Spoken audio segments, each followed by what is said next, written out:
Hi, and welcome back to the show. Today we have two guests on the show.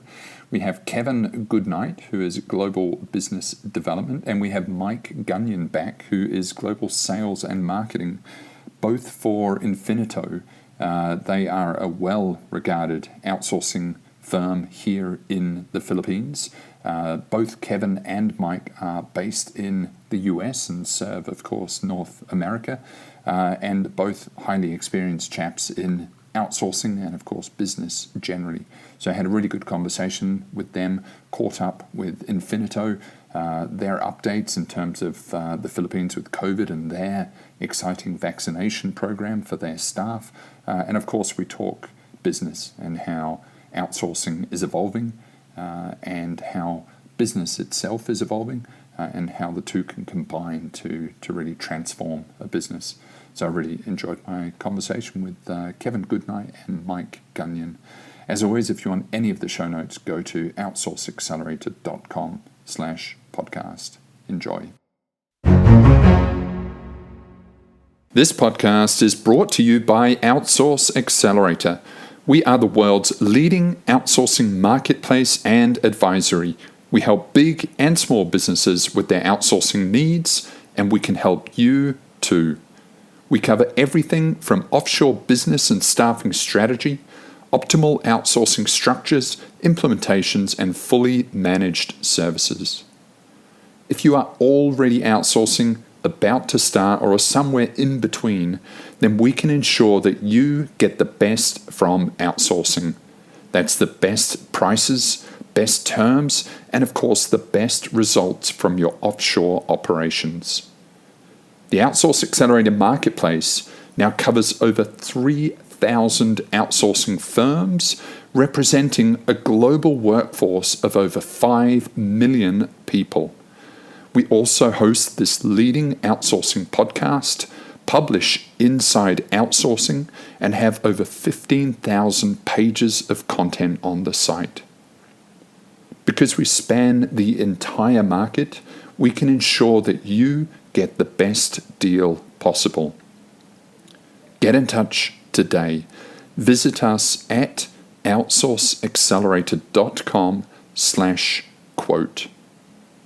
Also, if you find this podcast interesting or valuable, please share it.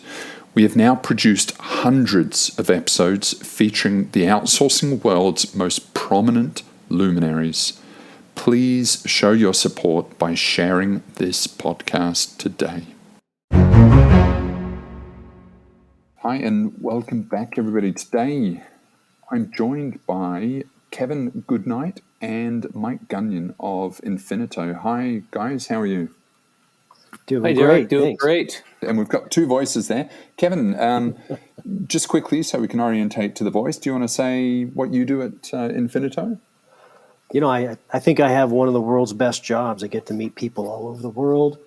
And as the global business development for the team, or one of them for the team, right? Introduce our company to other prospects, and we get to understand their business needs, and then we actually help, develop these remote teams around the world. So it's just really a great opportunity to expand your peer group on a global basis. So it's a great time. It really is. It is a cool industry that we're in. It's so globalized, so internationalized, isn't it? And there's a lot of, it's intriguing that how the world is getting smaller really quick, isn't it? No doubt about it. And Mike, what do you do then? We've actually had you on the podcast previously, so you're one of them. Yes, and thanks for having me back, Derek, and not holding that against me. I appreciate it. So I run sales and marketing for Infinit-O. Of course, as Kevin's mentioned, a global job. So try to connect great companies to Infinit-O to help them to scale and to help them to reach their goals with the value that we bring to the table. And Infinit-O is largely based in the Philippines, or certainly the workforce are based in the Philippines, but both of you are based in the US, so you get a really sort of US-centric view, and actually I'm in the US at the moment. How I suppose we can start by, what is the perception of outsourcing in the US, and how is it changing? And, we all feel that the world is getting globalized and everyone's into remote, but how do you see that on the ground and with businesses? Are they yet embracing the whole offshore and globalized workforce concept? Well, maybe I can start off addressing that. So, with the pandemic and everyone basically working from home, it has caused a real relook at what remote work and what a remote workforce looks like. And that evaluation has generally been very, very positive. So in the US, then, the perception that a virtual workforce or remote workforce can really work for a business has evolved to the point where I think there's great acceptance, and which is really great for a business like ours, which caters to those that are have that sort of viewpoint that remote work is viable and can add value and so forth. So that's how I've seen it from on the ground. Much more acceptance, the hurdles much lower, and people's eyes have been opened during this difficult time. So we're quite bullish on the future with respect to it in the U.S. and in all of North America, Western Europe, and in many parts of Asia.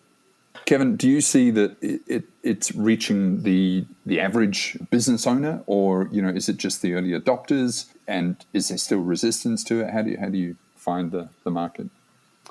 Yeah, I have to to piggyback on Mike. The resistance is level has definitely dropped. There's no doubt about it. I would say also what's happening to our industry would be the perception is that, I guess in the past, the BPO companies replacing workers, that are already hired, right, for a cheaper force. But I don't think that's not what I see on my day-to-day business. These are companies that can't find quality employees, or they have a new task, or they're expanding their department, and they just need to add more team members to carry the load. And so there isn't that stigma that we're just replacing workers across the board. We're just filling the roles that the companies just can't find in their local market. So it's quite fascinating. Yeah, I mean, outsourcing has been going 30 years now, and there's always the concern that it's been replacing jobs. But even with COVID, there's still record low unemployment, and people are really struggling to find the skilled roles that they need. So it hasn't played out yet, and it's just an opportunity for businesses really to grow and to get the resources they need to expand. Mm-hmm. That is exactly right. That is 99% of my conversations every day. And so let's introduce Infinit-O then for those that are not familiar or haven't listened to the last podcast with you, Mike. I encourage everyone to go back and listen. But tell us, Infinit-O, where do you sit in the market? Sure. So Infinit-O, we've been in business for about 16 years now. As Derek mentioned, largely, the majority of our team members are in the Philippines. We're approaching about the size of about 1,000 workforce. And we support clients all over the world. However, the dominant portion of that is in North America, maybe 70, 80%. Where do we fit in the market? We're definitely a mid-market focused company. Small to medium business is our focus. And our primary targets, if you will, or where we've had the greatest success has been with those companies that are ready to scale. They're ready to grow. There's some sort of a trigger event typically that is causing them to grow.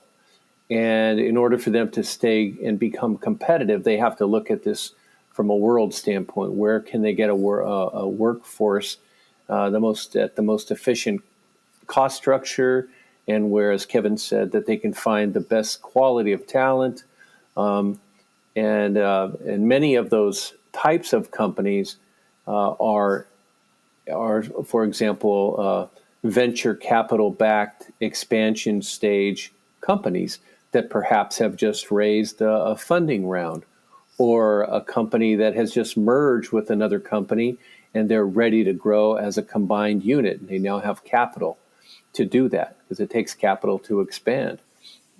So that's sort of where we fit, Derek. In terms of industry focus, we cross from healthcare to financial services. We have a huge and growing IT outsourcing element. We are building out now something that's going great, which is sales and sales enablement teams that are focused on revenue generation and not just cost containment. And of course, we have a customer experience and back office lines of business as well. And of course, we have a fairly hefty research and data business as well. So, we've got about 6 or 7 segments that we focus in on, but mostly in the small and medium size company as a target that typically are expanding. They have a trigger event of some kind. The really exciting thing about high growth companies is that there's a lot happening in a high growth, frenetic kind of early stage, mid stage company, and they really need something to plug into, don't they? And outsourcing, yes, and Infinit-O is kind of perfect for that, because there's so many things going on, and they just need things to work. They can't sort of worry about all the foundational issues and just focus on the core activities. And I think outsourcing is ideal for that, when there's so much going on, so much growth, and you've really got to get ahead of that curve. And they can plug into something like Infinit-O, and there's all of the existing kind of people, processes, infrastructure in place that it can just help them accelerate. And also, of course, it's highly cost effective. Yes, and just to add to that, if you're the CEO of an emerging company that's in expansion mode, you don't really want to have to worry about certain functions and devoting resources to them, like recruiting to build out a team of 20 software developers. You can leave that to a company like Infinit-O. And we do all that for our clients and can have a team of that size up and running in 30 to 45 days, which is unheard of in the U.S. From my experience. Yeah, I mean, it's the availability of staff, and as you say, it's the kind of turnkey solution, isn't it? You can turn this stuff off, turn it on, and then potentially off as well. But it's effectively, they're done for you services. They're still your staff, and you treat them as such, and they work as such. But just the incredible support structures around it mean that it's very easy to turn on and get moving. Really, really exciting times. And to add to that, gentlemen, it's those professional services that they may not have those acquired skills and that they need immediately. And then, like Mike had mentioned, it's plug and play. So, these individuals we speak with on a daily basis, they're very excited and they're very energetic, and their business is growing and expanding. Like Mike said, they just received funding, and now they really got to get in there and go. And our company's just been a great resource for some of these folks to plug in these missing pieces and just hit the ground running. And one of the advantages of outsourcing is that you can save, whatever it is, kind of 60, 70%. But actually the more exciting thing for aspirational growth companies is that you can effectively triple your workforce for the same cost, as if you're doing something onshore. If you go offshore, you can literally triple your workforce, which means that you can build an army of people to outcompete or outgrow your market. And I think people just overlook this incredible opportunity. Do you do people Well, what I find as well is, and correct me if I'm wrong, but people that have just raised money, and as we hear in the Valley at the moment, valuations are going crazy. There's so much money in the market, and people are getting huge rounds now. And I think there's almost a sense of invincibility that so much cash is sloshing around that they can afford the best. They can afford the developers in the Valley, and they don't necessarily need to be cost conscious.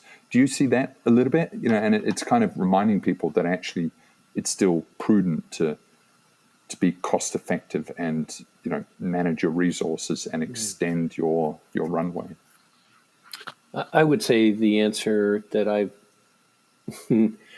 it's interesting, right? If you've got somebody, maybe an inexperienced CEO, perhaps being a little bit more forthcoming with the capital. But I think for the most part, and Kevin, correct me if I'm wrong, most of the folks that we're working with have been there before. They know the value of being capital efficient, and also the value of being able to go to a board meeting and saying, we're able to get this function done for a third of the cost. Or as you said, Derek, we're able to find a way to triple our capacity for the same money that we had allocated for this certain department, for example. So we're really finding that I continue to see some real sharp CFOs and CEOs out there that want to be capital efficient. And you're right, there's a lot of money out there, but I'll tell you, a lot of the VCs, the venture capital companies, still keep a pretty good rein on the pocketbook because they're going to need it later, right? So that's what I've seen. What about you, Kevin? Yeah, I have to agree with you, Mike, 100%. There's really no open wallet mentality when we collaborate with these teams. More times than not, these individuals they're very sharp. However, they are still kind of new to the outsourcing world. They've heard of it. They've experienced remote working now for a year plus. And they're just willing to try it. And then, of course, I think the caveat is, there's a savings as well, because a lot of times when I'm speaking to these individuals, they're concerned about production and quality. And that's really a major issue, because you can hire someone and they're 30-60% less than someone in the local market, but are you really getting that person that's experienced? Are you really getting that person that's going to produce and do the right thing when they're supposed to do it? And I think that's where our company really excels with our ISO certifications, and our operations team is just fantastic in not only onboarding the team, but then managing them to a very high level of degree. So, money's always a factor, but they're definitely looking at production and quality. Yeah, it's a good point, Kevin. The quality is essential, isn't it? This isn't about money, saving money or making money. It's actually about ensuring that the quality is there and the caliber of talent as well. This is no longer a conversation about call centers or sales calls, but it's about talented developers, coders, animators, data engineers. And it goes up the entire kind of hierarchy of jobs. And so, how do you ensure quality? How do you cater for all of those kind of roles? And are there areas that you can't kind of go into, or areas that you specialize in particularly? Maybe I'll take that one, Kevin. So our primary specialty is at the top of the pyramid, is that we build these great high performance teams. And as you've heard, the beachfront is fairly wide that we support. Our talent lies in being able to find the best talent out there to support almost anything our clients can typically desire. However, that being said, we don't do a few things. Like, we do not provide clinical healthcare support. For example, we're not going to be diagnosing medical problems over Zoom or over the phone. So we stay away from clinical. So we don't have any doctors on staff, but we have hundreds of nurses, but they're performing other non-clinical type work. Currently, we don't have any attorneys for our clients, but we do legal support, paralegal type level support.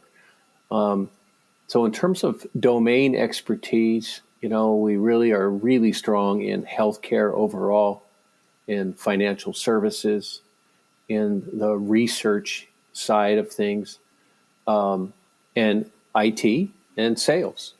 Those are kind of where we shine. Of course, omni-channel customer experience or customer support as well. It's always kind of hard, Derek, to put your finger on one or two things, but we pride ourselves in being able to do all of these things quite well. And it's really demonstrated by our net promoter scores that our clients give us.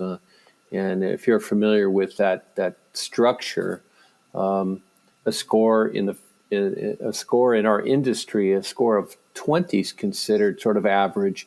A score of 40 is considered to be quite good, and we're actually at about a 75, which would be, considered the very top of the mark. And what that means is that clients will strongly tend to support us, and they also display it with a roughly 97% retention rate. So, we see the value being placed not just on the efficiencies, but also on another element which I wanted to touch on, which is effectiveness. So how are we affecting the outcomes and goals of their business, rather than just being a more efficient way to do something? So we're always trying to add value to every client, each and every day. So these high performance teams at the top of the funnel, as I mentioned, or the top of the pyramid, they're adding value in much more than just, completing a certain number of tasks in the day with high quality. We're also doing things like suggesting other best practices that might be brought to bear for the client. So I know it's a relatively long answer. I hope it's helpful. No, that's great. And how does that play out in day-to-day operations? The Infinit-O no doubt has incredible experience in running these processes, often far more experience than the individual clients do. But how does the sort of co-parenting arrangement work within the operations? Is it the client running and managing the day-to-day, or is it you, or is it a sort of co-management kind of arrangement? I'll take it again, Kevin. It's sort of a collaboration is probably the best word I would use. From the very beginning of the relationship, our operational teams and team leaders and operations managers become very close with the clients, the counterparts. And we establish key performance indicators and other metrics. And then after a period of time, service level agreements are set. But in the meantime, all of the operational metrics have now been established, and we have a regular rhythm with every client of governance and discussion. It can go from daily at certain levels all the way up to quarterly with the very senior people in the business. So it's collaborative, but our goal is to manage to the service level agreement. So we handle it with lots of inputs from our clients. And of course, nothing stays fixed. Things change over time. And so as any good organization, we're an extension of our clients. So we have to pivot every time our clients pivot. So we try to make it seamless, in other words, Derek, but we take the responsibility for the performance of the teams working on behalf of our clients with direct day-to-day management. And there's a lot of conversation at the moment about machine learning and automation and AI and all of this, kind of, I suppose, the end of the world Armageddon for the average employee. But the outsourcing industry is quite fearful that all of the jobs are going to be gone in 5 or 10 years. And how do you see technology playing out within sort of outsourcing operations, whether it helps or hinders at the moment, and then also into the medium and long term? I'll just let me chime in for a second. I had not thought of or have considered that the BPO industry would be threatened or concerned about, labor-enabled technology. We're stepping into that realm, and Mike can explain some of those aspects if we do a little more clearly than I can. But I see it as just a great opportunity for Infinit-O to expand our business and to create and to establish that long-term relationship with our client. Because with those type of tools, you can really dig in and offer more services. And that's really what our company is about. We're really trying to develop ways to help our clients run their business more efficiently and more effectively. So I only see it as a net positive for the industry. Mike, what do you think? I guess two things. One is that the very low-level tasks will continue the trend of being, I'll call it cannibalized by automation and AI, and that's very likely going to continue to be the case. How that affects Infinit-O? Well, even today, as part of our optimization with our clients, we bring some of those tools to the table, which is what Kevin's talking about from an opportunity standpoint. So we'll even say, look, we can figure out a way to automate this for you. And sure, it might take less people afterward, but that's okay. We still want to add that value. The other part of the opportunity is that we are morphing as a company. We're evolving. And one of our great initiatives for the next 3 to 5 years is to transform from simply a labor company to having a significant part of our business being from what Kevin just mentioned as technology-enabled labor, or technology-driven solutions is a more wider statement around it, where we're going to be bringing automation and developers to the table. We're going to work in small teams with our clients to find answers to perhaps areas where where automation can be brought to the table. Example would be things like email monitoring, right? I mean, we all have so much email that we have to go through, and some of it's mission critical, some of it's not.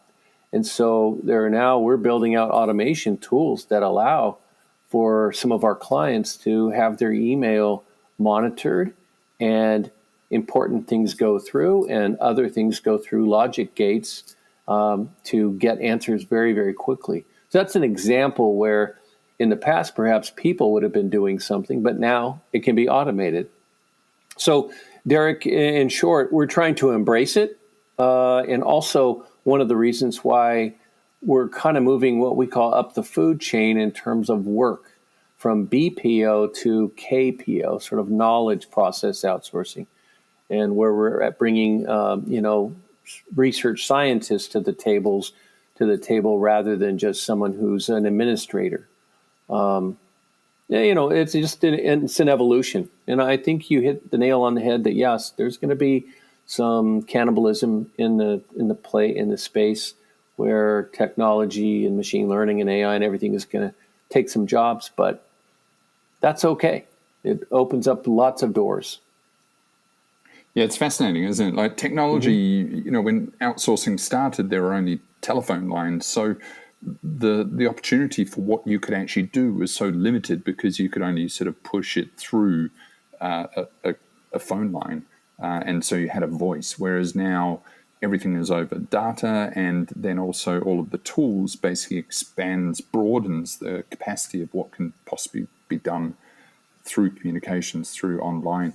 And it broadens it out to basically encompass everything, doesn't it? You can now do everything. And what is interesting as well is like as it moves into more of sophisticated technology, then everything is within basically a tool online. And then basically everyone's all working from sort of cloud tool interfaces. And then basically everything can be offshored. Like there's no sort of localized relevance to anything anymore, is there? Because everything is kind of interfaced through tools and applications and the cloud and computers. It's amazing, the evolution, as you say, Mike. It's incredible how it's completely evolving. agree with everything you just said, Derek. It's quite a ride, I'm sure, that we're on right now. Yeah, I had a conversation with another BPO the other day, and they were a customer service CX specialist, and they're becoming more prevalent now. But talking to them, you realize customer service 20 years ago was answering the phone within 3 seconds, but now it's incredibly sophisticated, and it's omni-channel, and it's also about upselling, and it's about generating revenues from it, and net promoter score, and using all of the tools, and then the analytics. And now the average business doesn't have that internal knowledge or specialization. So they're almost forced to be competitive to hand that activity off to customer service specialists, because it's gone from just answering a phone to the most complex kind of system you could ever imagine. It's amazing. Huh? And that would also then apply to every other vertical within a business. It's just getting Derek, when you talk about that, I was thinking about an article that I just recently read, had to do about customer service. And it literally said, if your customer service isn't excellent, you're a dead company. And I mean, and you're hitting the nail on the button, right? Because you have to have all these different types of experiences that consumers want to communicate with. Some are still telephone, right? Old fashioned.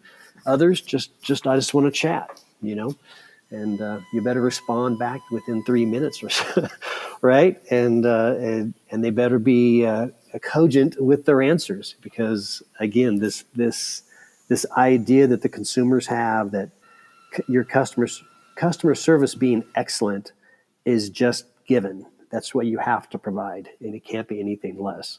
So it's interesting that you say that. And it's funny, everyone sort of worries about jobs disappearing, but it's getting infinitely more complicated. Like you think of the average plumber, 20 years ago, all they had to do was get an advert in the Yellow Pages and maybe get a mobile phone when they came out. But now, they've got to be present on Instagram, on Facebook. They've got to have a customer service strategy. They've got to have a website. They've got to optimize all of those things. They've got to be posting on Facebook. They've got to be responding to comments. They've got to be getting reviews on Trustpilot. It's incredible, like how this sort of balloon expands of what being a plumber really entails. Yeah, 100%. You're 100%. You better have all those things in place to be competitive. And if you can't do it, then you have to find someone else to, curate and moderate and create content for you. And it's a plumber would be a great example of small, like sole proprietor. But this goes on as you move up in terms of business size as well. And you mentioned sophisticated tools in customer experience. You could extend that into and include what you just mentioned about all the outbound activity and social media posting and the content curation and moderation and so forth. It's all kind of a big part of that ecosystem, and you better be pretty good at it if you're going to compete. And we like to think of ourselves as part of that solution, where you don't have to build it yourself. You don't have to create it, and don't really necessarily have to buy it. You can just work with a company like Infinit-O to put it in place very quickly. Yeah. Again, and it's there's no competition. There's no real alternative, because businesses nowadays, they can't afford to be specialized in everything that needs to be done. You need to focus on your core And then there's these incredible industries like offshoring and players like Infinit-O that can help execute on all of these individual strategies. It's fascinating. So, guys, and how I want to get updates, and we can talk about the Philippines and COVID, but how is all of this structured in terms of the price? Is it an all-in cost, or is it the sort of salaries and seat fees? How do you generally structure this for people? Well, we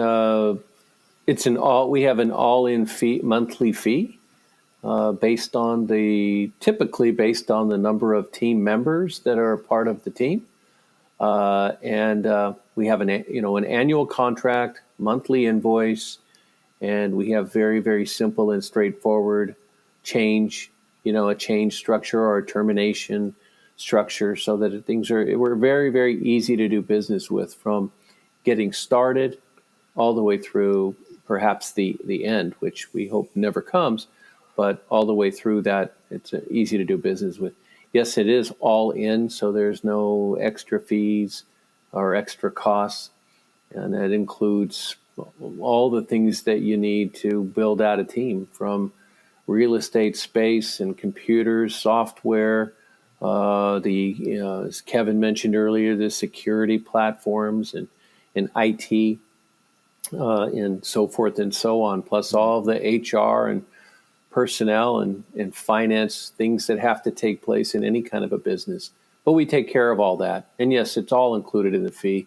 And yes, it's all part of that, significant, 70% roughly savings over what that same cost would be onshore in the US or Canada, for example.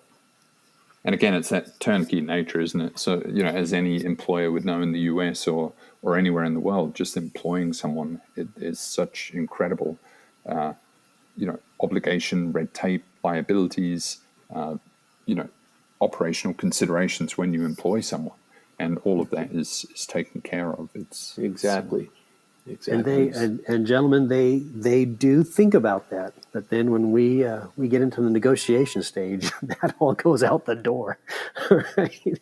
It always goes back to the almighty dollar in that regard. So you constantly have to educate these individuals about you're not going to lose quality or production or excellence for that fact.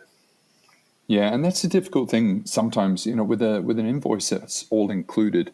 They're kind of comparing that invoice to maybe the salary that someone's getting in the US, and they often forget to consider all of the extended auxiliary expenses of employment in the US. All of the on-top costs, it can typically come to about 45% on top of the salary, plus there's office costs, plus there's recruitment and retention costs and churn costs. Yep. It's phenomenal, isn't it? Sure, and benefits and of course managing an HR recruiting department and headhunters and all those things are definitely part of the equation. So it's a challenge to go through them. But what we like in our pricing is that we're very transparent. We do share with our clients the salary. We share the benefits costs and so forth and the overhead, so that we can be as transparent as possible to make sure that we're talking sort of apples to apples. And for the most part, I'd say the businesses that we deal with, the people are sophisticated enough and have had enough experience to really understand that. As Kevin says, when it gets down to the nitty-gritty, it's dollars and dollars. But certainly at the level of understanding fully loaded rates versus just salaries, I think we do a pretty good job of communicating that across and having people that understand it. Mike, I'd say our clients are actually, they're pleasantly surprised to see that transparent type of pricing that we provide them. I think it's almost refreshing, to be honest with you. Agree. And so what's going on in the Philippines then? It's coming in and out of lockdown all the time. And how are the vaccines going? And, what are the updates from Infinit-O's view over in the Philippines? Well, overall, the Philippines kind of is going through extended community quarantines or lockdowns, usually by region. Just as many parts of the world have been.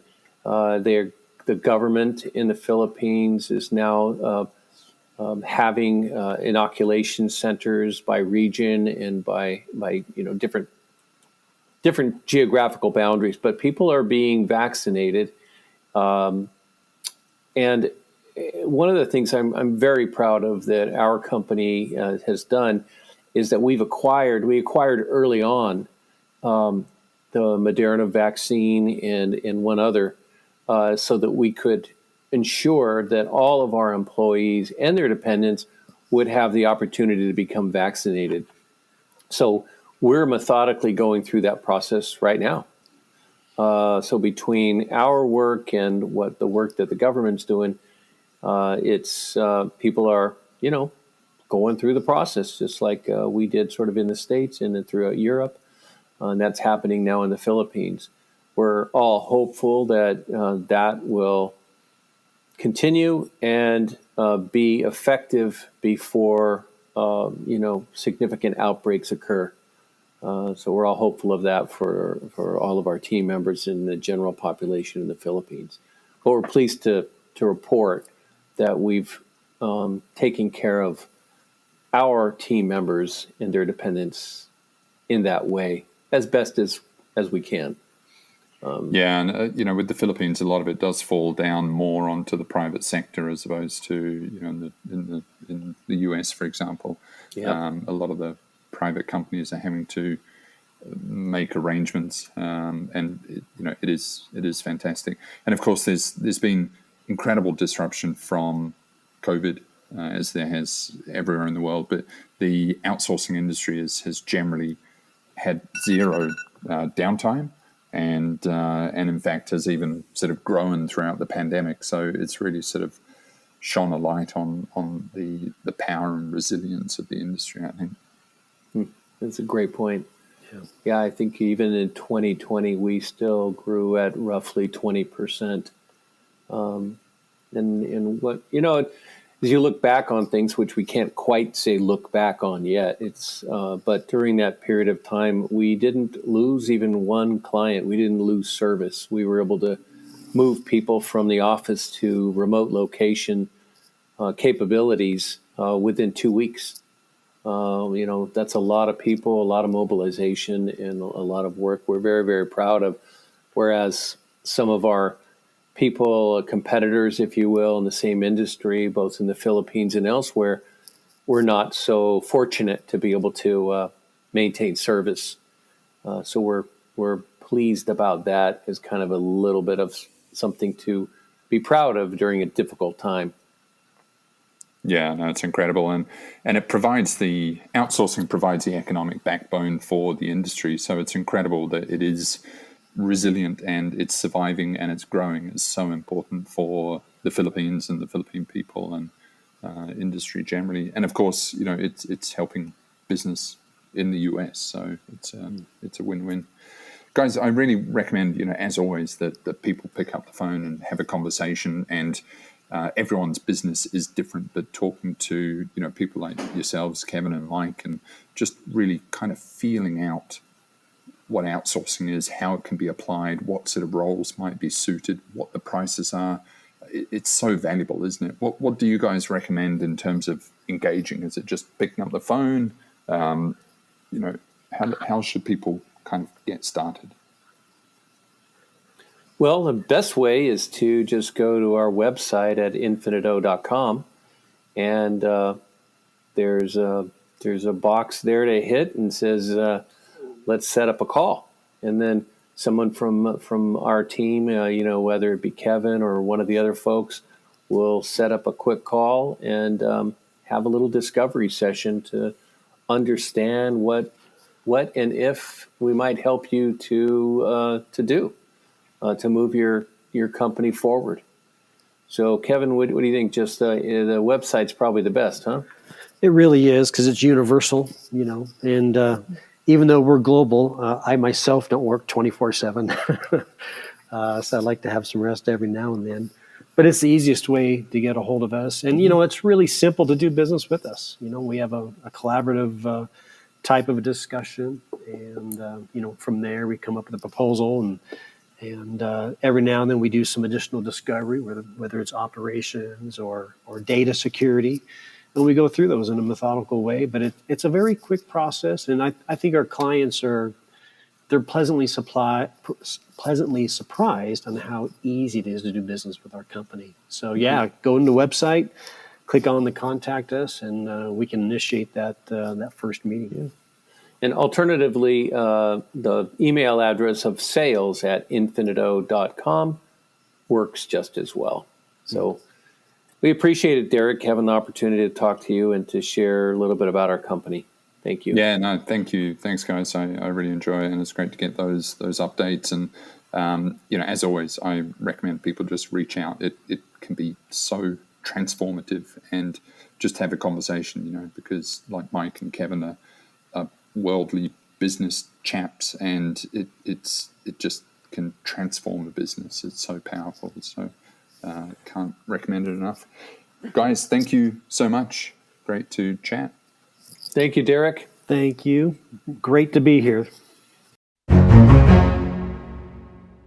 That was Kevin Goodnight and Mike Gunion of Infinit-O.